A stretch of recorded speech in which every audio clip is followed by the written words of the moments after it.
আমিও দোয়া করি সালমান শাহরুখের জন্য, তোমার মতো দোয়া নয়। এখনকার যুবকরা দোয়া করে, আল্লাহ তুমি শাহরুখের ফিল্মকে হিট করে দাও। হ্যাঁ, কোথা থেকে পেলি? ও তো হুজুরের পাশেই বসে না, ও পেয়েছে ওর দিমাগ থেকে, দিমাগের হাদিস থেকে পেয়েছে। আমি আজকে ফেসবুকে দেখছিলাম, কি বুঝলেন, অনেক লোক আমাদের দেশ থেকে ছেলেরা মেয়েরা উমরা করতে যাচ্ছে, যাচ্ছে না যাই উমরাই গিয়ে একটা মেয়ে দেখছি, কি বুঝলেন, বোরকা পরে আছে, মুখটা গোটাই খোলা, মদিনা থেকে ফটো দিচ্ছে। এই দেখুন আমি এই মদিনায় দাঁড়িয়ে আছি, এটা নবীজির মাজার, কি বুঝলেন, আবার গজল পড়ছে। আমি বললাম তুই যত ইবাদত করবি কর, কবরে যাওয়ার পরে কেলানি ছাড়া কিছু রাখা না। এই নারী হচ্ছে বেপরদা নারী ইসলাম, এই নারী বেপরদা। বড় কষ্টের বিষয়, এরা জানি না ইসলাম কাকে বলে। কেউ যদি কুফরির উপরে জীবন কাটায়, নাস্তিকতার উপরে জীবন কাটায়, শুনে রেখে দে, কালকের জলসাই বলেছি, আজকে বলে যাচ্ছি, অনেক যুবকরা আছে যারা আর্টিস্টদের ফ্যান, যারা সালমানের ফ্যান, যারা শাহরুখের ফ্যান, তারা শুনে যান ইয়াসিনের ফ্যান হতে হবে না। তুমি যত বড় ভক্ত হবে হও, তুমি যেমন ভক্ত হবে তোমাকেও সেই দিনে মেরে তক্তা করে দেওয়া হবে কিয়ামতের দিনে। আমার ইয়াসিনের ভক্ত হতে হবে না। তুমি যার ভক্ত হয়েছো সে মুশরিক। কোরআন হাদিসের দ্বারা সালমানকে মুসলমান বলা যাবে না, সালমানের পরিবারকে মুসলমান বলা যাবে না, শাহরুখকে মুসলমান বলা যাবে না, তার পরিবারকে মুসলমান বলা যাবে না, সৈফ আলী খানকে মুসলমান বলা যাবে না, তার পরিবারকে মুসলমান বলা যাবে না। যদি বলেন এদের আকীদা কি, এদের আকীদা ফেসবুক আর ইউটিউবে দেখেন, এদের আকীদা পেয়ে যাবেন সালমানের বাড়িতে গণেশের পূজা হয়, এটার নাম হচ্ছে মুশরিক। আল্লাহ ব্যতীত অপরের নামে উৎসর্গ করা, আল্লাহ ব্যতীত অপরকে রব রূপে, আল্লাহ রূপে গ্রহণ করা। যদি বলেন দলিল দেন, জিজ্ঞেস করো তোমার সালমানকে, যার কাছ থেকে ভালো মন্দ চাইছে, যার কাছে মাথা টেকেছে, তার শক্তি কি, আমার আল্লাহর শক্তি কি। কোরআন 17 পারা শেষ পৃষ্ঠা শেষ রুকু, আমার রব্বুল আলামিন বললেন, ইয়া আইয়ুহান নাসু যুরিবা মাসালুন ফাসতামিউ লাহু ইন্নাল্লাযীনা তাদউনা মিন দুনিল্লাহি লা ইয়াখলুকু দুবাবান ওয়ালা বিসতামাউ লাহু। হে আমার বিশ্বনবী, পৃথিবীর মানুষকে বলো, তোমরা যেদিকে ভালো মন্দের মালিক মনে করেছো, তারা একটা মাছি পর্যন্ত সৃষ্টি করতে পারে না। মাছি সৃষ্টি তো দূরের কথা, মাছি যদি তাদের কাছ থেকে কোনো জিনিস ছিনিয়ে নিয়ে যায়, সেটা উদ্ধার করার মতো ক্ষমতা নেই। তারা হচ্ছে শক্তিহীন। আর আমার আল্লাহ, সকলে বলুন সবথেকে শক্তিশালী কে? গলার আওয়াজ নেই, আরো জোরে বলুন। এই ইউটিউবের ভেতরে মেশিনে যেন আওয়াজটা যায়, নেমো খারামরা শুনলে যেন বুঝতে পারে এতগুলো মানুষ আল্লাহ কি সাক্ষী দিচ্ছে, আল্লাহ ছাড়া ভালো মন্দ কল্যাণ অকল্যাণের মালিক পৃথিবীতে আর কেউ নাই। জোরে বলুন সুবহানাল্লাহ। আমার মুসলমান ভাই একটা দিলাম, যদি বলি কোন নবী পয়গম্বরের দলিল দেন। আল্লাহ কোরআনে নবীজিকে বললেন পৃথিবীর মানুষকে শোনাও। আজকে জানেন আপনি পেপারে দেখতে পাবেন, মোবাইলে দেখছিলাম আমি গাড়িতে আস্তে আস্তে, আমার সিস্টেম হচ্ছে আমি যখন বাড়ি থেকে বের হয় আমি মোবাইলে দেখি আমাদের দেশে আমার জন্য কি বলছে, আপনার জন্য কি বলছে, কোরআন হাদিস নিয়ে কে কি আলোচনা করছে, তার উত্তরটা আমি দিই। একজন মুসলিম নেতা আমাদের রাজ্যে, তিনি দেখলাম লিখেছে আমাদের জন্য মূর্খ, এরা কিছুই জানে না, ধর্ম যার যার উৎসব সভা। খুব সুন্দর কথা লিখেছে, আমি আর উত্তর পরে দিচ্ছি। শুধু তাই নয়, আমাদেরকে হোয়াটসঅ্যাপে প্রশ্ন করছে, হুজুর পূজোর প্রসাদ খাওয়া যাবে কিনা মুসলমানের জন্য, প্রশ্ন লিখেছে। এ তো এই প্রশ্নটা করাটাই পাপ, দুঃখজনক, বেদনাদায়ক, বড় কষ্টের বিষয়। আর একটা ছেলে ফোন করেছে যে হুজুর আমার ক্লোজ বন্ধু, অন্তরের বন্ধু, খুব অন্তরের বন্ধু, একজন হিন্দু ভাই, তার বাড়িতে লক্ষ্মী পুজো হবে, তো আমাকে বলেছে আমি লক্ষ্মী পুজো উপলক্ষে খানা খাওয়াচ্ছি, আমাকে দাওয়াত দিয়েছে, আমার পরিবারকে যাওয়া যাবে? আমি বললাম সম্পূর্ণ হারাম। অনেকের মনে হবে শিক্ষিত যারা আছেন, শিক্ষিত গুয়ার যে মাল কটা আছে তাদের মনে মনে হবে এটা হচ্ছে মুসলমান বিদ্বেষী মৌলবি, এই হুজুর হচ্ছে হিন্দু মুসলিম বিদ্বেষী। চিন্তা করো না, আমার অবর্তমানে আমার থানায় যাবে, আমার গ্রামে যাবে, ইয়াসিন সাহেব মানুষের কি সেবা করে এটা আমি প্রকাশ করব না, আমার এলাকায় গিয়ে আমার হিন্দু ভাইদের কাছ থেকে খবর নেবে, তাদের সাথে আমার সম্পর্ক কি, তাদের কি সেবা করি না, তাদের সঙ্গে কি রাখি সম্পর্কটা, তারা বলবে। বাকি কারোর হিম্মত হবে না যে হুজুরকে দাওয়াত দিয়ে দিই, আমাদের একটু অনুষ্ঠান আছে আপনি আসবেন, তাদের বাপের হিম্মত নাই যে হুজুরকে দাওয়াত দিই। কেন? তারা জানে আমার একটা দুটো নয়, 25 থেকে 30 হাজার জলসা ছুটছে, আমি কয়েক হাজার জলসাই বলেছি আমার একটা জলসা বার করুন, কারু দেবদেবীকে গালি দিইনি, কারু ধর্মকে গালি দিইনি, আজকেও আমি আপনার দিকে নিষেধ করে যাব, কারু ধর্মকে গালি দিও না, কারু দেবদেবীকে গালি দিও না, আমার নবীজি সাল্লাল্লাহু আলাইহি সাল্লাম নিষেধ করেছেন। হাদিস শুনেলেন, বুখারী তিরমিজির হাদিস, তোমরা ততক্ষণ পর্যন্ত মুমিন হতে পারবে না যতক্ষণ পর্যন্ত তোমার কাছ থেকে তোমার প্রতিবেশী সুরক্ষিত নয়। জোরে বলুন সুবহানাল্লাহ। আপনি আপনার প্রতিবেশীকে সুরক্ষা দেন। তোমার মন্দিরে আরতি হবে, তোমার মণ্ডপে আরতি হবে, তোমার পূজা পাঠ চলবে, আমার মসজিদে নামাজ হবে, আমার মসজিদে আযান হবে, এটাই হচ্ছে হিন্দুস্তানের সংস্কৃতি। জোরে বলুন সুবহানাল্লাহ। আমার মুসলমান ভাই, কিন্তু যারা বলছেন পূজোর প্রসাদ খাওয়া যাবে কি, আমি প্রথমে আয়াত শুনিয়েছি, ইন্নামা হাররামা আলাইকুমুল মাইতাতা ওয়াদ-দামা ওয়া লাহমাল খিনজির ওয়া মা উহিল্লা বিহি লিগাইরিল্লাহ। প্রবাহিত রক্ত, মরা জন্তুর মাংস, শুয়োরের মাংস আল্লাহ ব্যতীত অপরের নামে উৎসর্গ করা জিনিস তোমাদের জন্য হারাম করা হয়েছে। আল্লাহ ছাড়া ঠাকুরের নামে উৎসর্গ করার কারণে মুসলমানের জন্য ওই জিনিসটা খাওয়া হারাম। অনেক মুসলমান মনে মনে ভাবে ওখানে গোবর আর মুতে ছিটে দেওয়া হয় বলে সেটা খেতে নাই, এটা রং।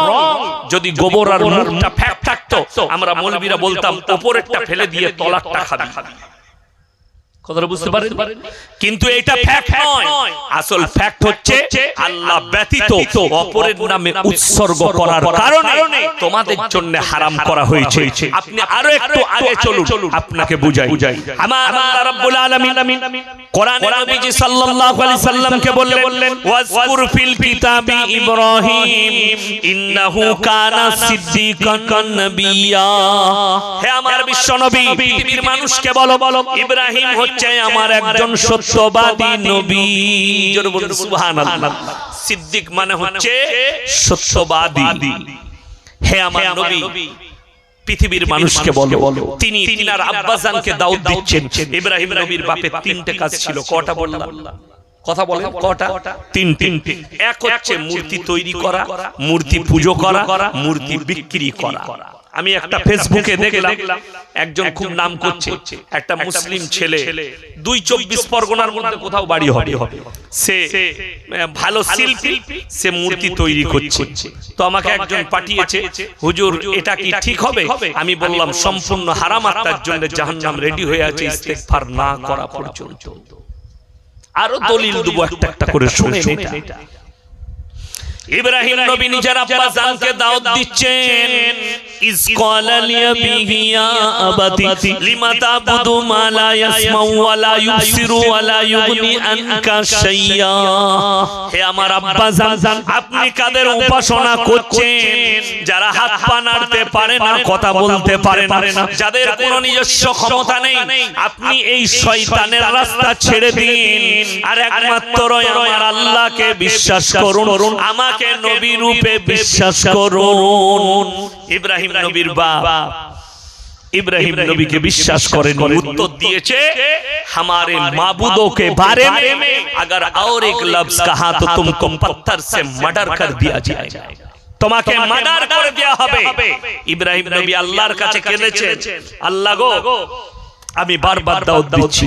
আল্লাহ বললেন তুমি আবার দাওয়াত দাও, কিন্তু তোমার বাপকে কুটি কথা বলো না, তুমি দাওয়াত দিয়ে যাও। হিদায়াতের মালিক সকলে বলুন কে? আরো জোরে বলুন কে? আল্লাহ। তার প্রমাণ আরো লেন। যাদের মনে হচ্ছে ইয়াসিন ভাই আমার আগে আমার ছোট ভাইজান বয়ান করছিলেন, দেখা হয়নি, প্রথম দেখা হলো, আল্লাহ উনার ইলমে বরকত দেখ। জোরে বলুন আল্লাহুম্মা আমিন। আল্লাহ হায়াতে বরকত দেখ। খুব ভালো বক্তব্য রাখছিল, গলা খুব ভালো, গজল খুব সুন্দর পড়েছেন। আমার পরে ভাইজান আসবেন আমি জানি। তো আমার মুসলমান ভাই যদি মনে করেন এই হুজুররা বয়ান করবে লোক হিদায়াত পেয়ে যাবে, তা আপনি রং রাস্তায় আছেন। হিদায়াতের মালিক আল্লাহ। আল্লাহ আমাদেরকে দায়ী করেছে, আমরা বলবো। কোরআন হাদিস কথা বলার যোগ্যতা দিয়েছে, আমরা কথা রাখবো আপনার কাছে, বুঝাবার চেষ্টা করব। বাকি হিদায়াতের মালিক সকলে একবার জোরে বলুন কে? আল্লাহ। তারপর বান শুনেলেন বুখারী শরীফের riwayate আছে, আল্লাহর হাবিব সাল্লাল্লাহু আলাইহি সাল্লামের কাছে খবর এলো, ইয়া রাসূলুল্লাহ, ইয়া হাবিবাল্লাহ, আপনার চাচা জান অবস্থা খারাপ, মৃত্যু শয্যায় শুয়ে আছে। নবীজি গেলেন ছুটে চাচা জানের বাড়ি, আর গিয়ে দেখলেন চাচা জান মারা যাবে। নবীজি দাওয়াত দিচ্ছেন, ওগো আমার চাচা, একবার কলমাটা পড়ে নিন, একবার বলুন লা ইলাহা ইল্লাল্লাহ। আমি আপনার জন্য আল্লাহর কাছে কেঁদে কেঁদে ক্ষমা চাইবো। নবীজি চাচা বললেন, আমি যদি বার্ধক্যে কলমা পড়ি লোকে বলবে মৃত্যু ভয়ে কলমা পড়েছে, হে আমার ভাইপো আমি কলমা পড়তে পারবো না। হায় হায় হায় হায়। নবীজি চাচা কলমা পড়লেন না, মৃত্যুবরণ করলেন, দুনিয়া থেকে বিদায় নিলেন, চলে গেলেন। আল্লাহ পাঠালেন নবীজির কাছে কি, ইন্নাকা লা তাহদি মান আহবাবতা ওয়ালাকিন্নাল্লাহা ইয়াহদি মান ইয়াশা। হে আমার বিশ্ব নবী, পৃথিবীর মানুষকে বলো হিদায়াতের দপ্তরটা আমার আল্লাহর হাতে, আমার ইচ্ছা নেই তাই তোমার চাচা কলমা পড়তে পারবে না। নবীজি নিজের চাচাকে কলমা পড়াতে পারলেন না, আর আপনি বলছেন বর্ধমান থেকে ইয়াসিন হুজুরকে দাওয়াত দিয়েছি, জান্নাতে চলে যাব, তুমিও কেলানি খাবে আর আমিও মার খাবো। দিহাই আগে চলো, এরপরে চলুন। নবীজি আল্লাহকে বললেন, ওগো আল্লাহ, তুমি আমাকে যতদিন না নিষেধ করছো আমি আমার চাচার জন্য তোমার কাছে কেঁদে কেঁদে ক্ষমা চাইবো। আল্লাহর নবী কাঁদতে লাগলেন, কার জন্য? নিজের চাচার জন্য। এরপরে আল্লাহ কোরআন পাঠালেন, আল্লাহ নিষেধ করছেন, মা কানা লিন নাবিয়্যি ওয়াল্লাযীনা আমানু আইয়াস্তাগফিরু লিল মুশরিকিন ওয়ালাউ কানু লি কুরবা। হে আমার নবী এবং মুমিনরা শোনো, আল্লাহ এখানে শুধু নবীকে নসিহত করেননি, নবী এবং মুমিনদের জন্য উপদেশ। তোমরা শুনে নাও, যারা মুশরিক হয়ে মারা গেছে তাদের জন্য দোয়া করো না, যদিও তারা তোমাদের নিকটতম আত্মীয় হয়। নবীজির হাত নেমে গেল, চোখের পানি বন্ধ হলো। নবীজিকে আল্লাহ নিষেধ করলেন, হাত নামাও।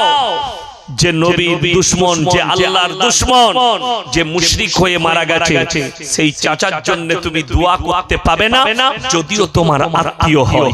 নবীকে নিষেধ করা হলো, মুমিনকে নিষেধ করা হলো, আর আপনি বলছেন আমার বেটা, আমি তো মুসলমান, আমার বেটা নাস্তিক হয়ে মারা গেছে, তো কি হয়েছে? যদি শুনেলেন সমাজের বুকে যদি কেউ বাস করে, সে যদি নাস্তিক থাকে, তার বাপ যদি মুমিন হয়, তার মা যদি মুমিনা হয়, আর সে যদি নাস্তিক হয়, আল্লাহ বিরোধী হয়, নবী বিরোধী হয়, কোরআন বিরোধী হয়, সে যদি মারা যায়, যদি প্রকাশ পায়, তার জানাজার নামাজ জেনে শুনে যে পড়বে, তার বাপ হলেও পাপী, ইমাম হলেও পাপী, সমাজের লোক হলেও মুমিনরা হলেও পাপী। যদি বুঝতে পারেন, যদি প্রকাশ পেয়ে যায় এই ছেলেটা আল্লাহ বিরোধী নাস্তিক, যদি বলেন হুজুর কি করব, কুকুরকে খাইয়ে দাও, নদীতে ফেলে দাও, কিন্তু তার দাফন কাফন করা যাবে না। জানাজার নামাজ আর দাফন কাফন মুমিনদের জন্য, বেঈমান কাফেরের জন্য নয়। জোরে বলুন সুবহানাল্লাহ। ঈমানদারের জন্য দাফন কাফন। জানাজার নামাজ যেটা হয়, এটা নামাজ না, নামাজের সূরতে দোয়া। কথা বলে নামাজের সূরতে মাইয়াতের মাগফিরাতের দোয়া। দোয়া পড়ি না দোয়া কি বলবো, 100টা লোক জানাজা পড়লে 80 জন পড়ে না, খালি মুখ লাগে মিচি মিচি, দোয়াই জানে না পড়বে। যাই হোক, যেটাই করেন মুমিনদের জন্য হয় দোয়া। কাফের মুশরিক হয়ে মারা গেছে, যদি বলেন হুজুর তাহলে কি আমরা দোয়া করতে পাবো না? অবশ্যই মুশরিকের জন্য দোয়া করবেন। কি দোয়া? তারা দুনিয়াতে বেঁচে থাকলে দোয়া করবেন, আল্লাহ তুমি হিদায়াত লিখলে এদের তাকদীরে, আল্লাহ তুমি এদিকে হিদায়াত দাও। আমাদের সমাজের কিছু লোক আছে নামাজ রোজা কেন করে, কেন নামাজ পড়তে চায় না, যুবকরা কেন পড়তে চায় না, তারা আমাদের উপরে ভরসা করে হুজুররা আসবে, হুজুর দোয়া করে দিবে, বর্তমান থেকে ইয়াসিন সাহেব এসেছে, মুসাফির মানুষ দোয়া করে দেবে, আমি যত রকমের পাপ করি আমি জান্নাতে চলে যাব। মদের ফাঁটিতে ডুবে আছে, জীবনটা অতিবাহিত করেছে শিরক বিদআতের উপরে, জীবনটা মুশরিক হয়ে জীবন কাটিয়েছে, নাস্তিকতার উপরে জীবন কাটিয়েছে। মুসলমান ঘরে থাকার কারণে মরে যাওয়ার পরে আমাদেরকে দেখে আপনারা মিলাদ পড়াতে চান যে জান্নাতে। 3 বোতল মদ খেয়ে মারা গেছে অ্যাক্সিডেন্ট হয়ে, হুজুরকে দাওয়াত দিয়েছে আমাকে, হুজুর দোয়া করে দেন। আমি দোয়া করে দিলাম, আল্লাহ তুমি শহীদের মর্তবা দাও, আল্লাহ জান্নাতুল ফিরদৌস দাও। শেষকালে আমাকে বলছে, হুজুর ছেলে আমার খুব বদমাশ ছিল, 3 বোতল মদ খেয়ে মালঞ্চ বাজারে অ্যাক্সিডেন্ট হয়ে মারা গেছে। আমি চিন্তা করলাম, তোবা তোবা, আমি কাকে আমি শহীদের মর্তবা দিলাম? ফেরেশতারা আমাকে মারবে না কবরে? যদি বলেন হুজুর সে তো মুসলমান ঘরের ছেলে, তার লাগে কি দোয়া করা যাবে না? একদম নট। কোরআনের আর হাদিসের দলিল আছে।